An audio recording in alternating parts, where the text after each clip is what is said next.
15. It rose before them on the apex of a snow-covered hill, like an object found in deep dreaming, the ruined edifice with its 3 towering pillars.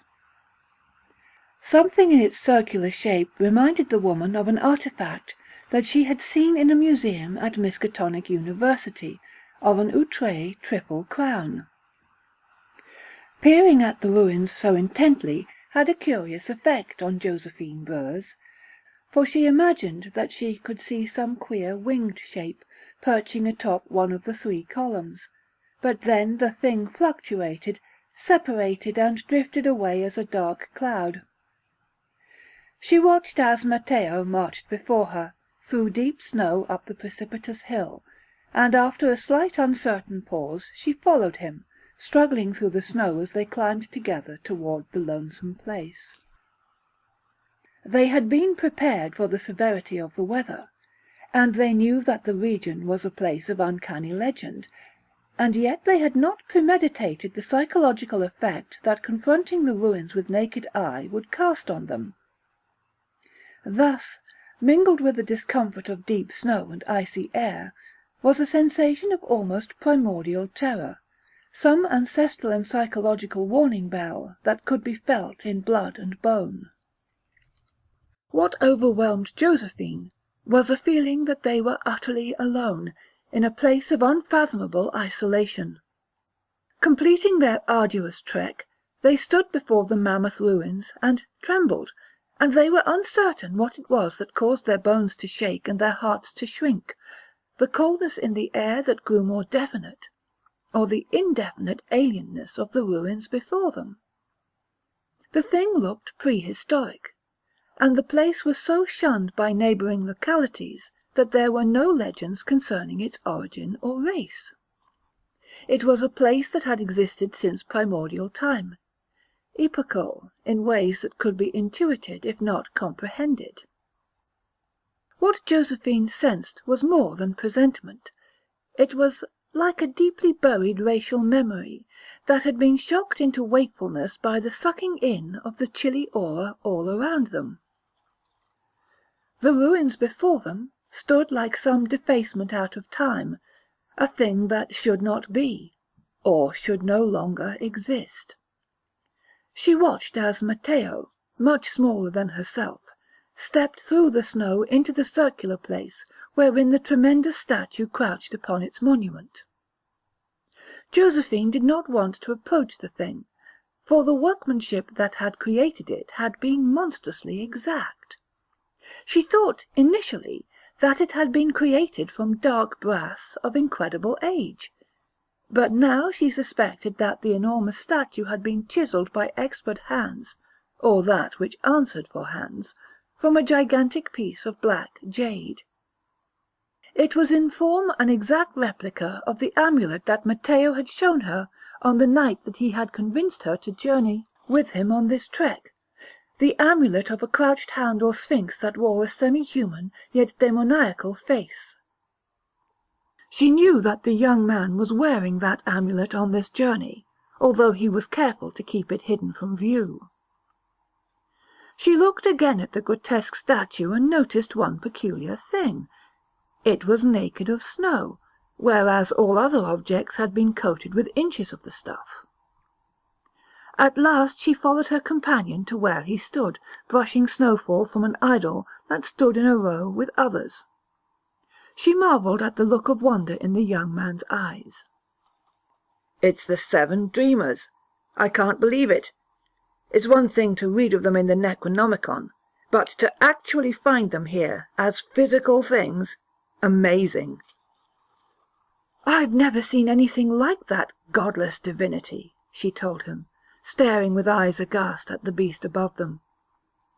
"You expect it to spread those wings and fly off any moment. It seems so lifelike." "Did you ever read that tale by, I think, Dunsany, about the jade gods who are thought to have departed from their mountain-top thrones? He could have been writing about this magnificent devil, which looks ready to vacate this place in search of mayhem. How spectacular to confront a thing of whispered legend." "I know that the world overflows with freaks, But why would anyone want to worship such a ghastly thing? No, this is not a deity, Josephine. It's a kind of soul symbol, mostly identified with a cannibalistic cult that is rumoured to be but quasi-human. Freakish indeed. There's some who think this thing is a representation of the hounds of Tyndalos, but those fiends are hounds in title merely. They're more like an amorphous black shadow or mist, similar to Shub-Niggurath. We can't really understand these things, since they filter from dimension that has no semblance to terrestrial matter. They are utterly other. He smiled at her in comprehension. I haven't explained a lot of this to you because I want you untarnished by lore and legend. My hope is that your mediumistic endowment can connect with the transcendent nature of the magic that was here evoked. I've explained to you that my abilities are merely instinctual. I've never had much interest in them until I saw their potential for bringing me money. I'm little more than a media sensation. He squinted his eyes at her and curled his lip sardonically.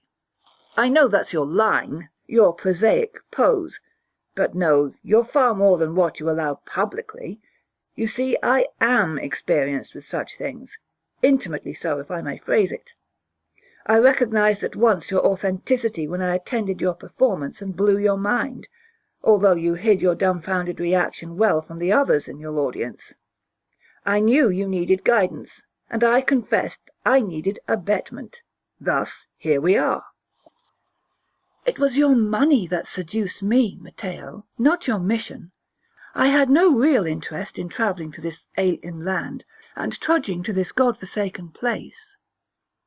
And yet you're captivated. You can taste the aura of the place, I can tell by the look in your eyes. Now I want you to help me evoke its alchemy, so that I can name it in formula and become the sorcerer I was meant to be.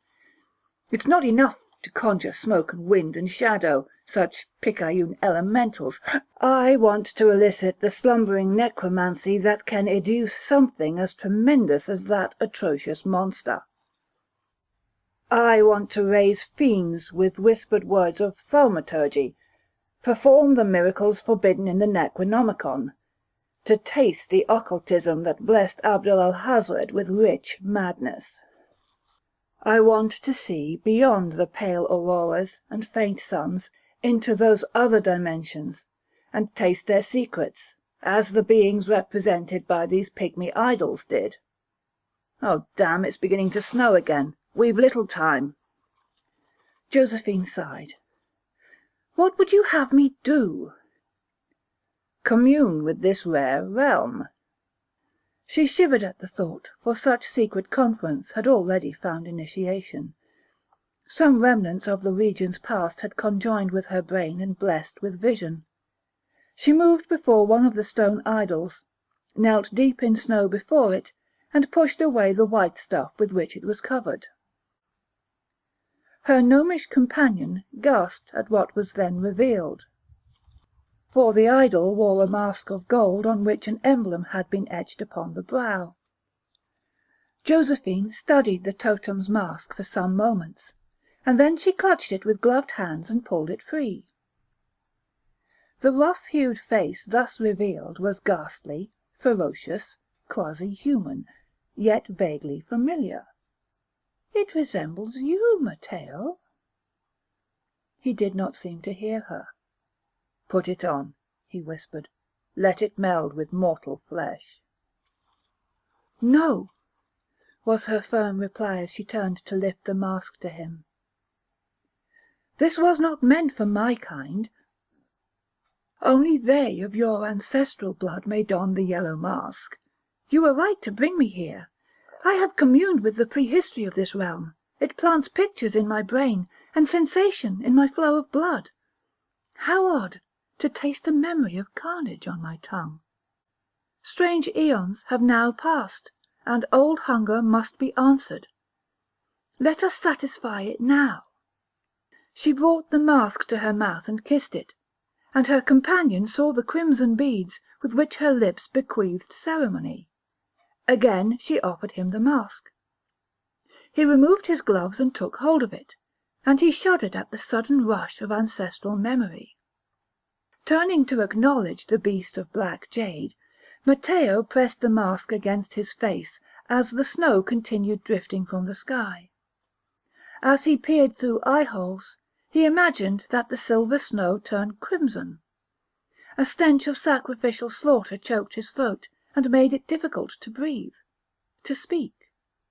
No matter, she spoke for him, to the wet air. He saw the thing that answered her. The smoke that rose from the jade devil, that sentient shadow cloud with jaws stretched wide, the thing that, drifting to him, clouded vision. She watched the mask fall from the place from which his face had been eaten away. But before his corpse collapsed, she snatched the amulet from around his neck and slipped its cord around her own. Bending to her knees in gathering snow, she fondled the mask and lifted it above her head, allowing its glistening gore to rain upon her famished mouth.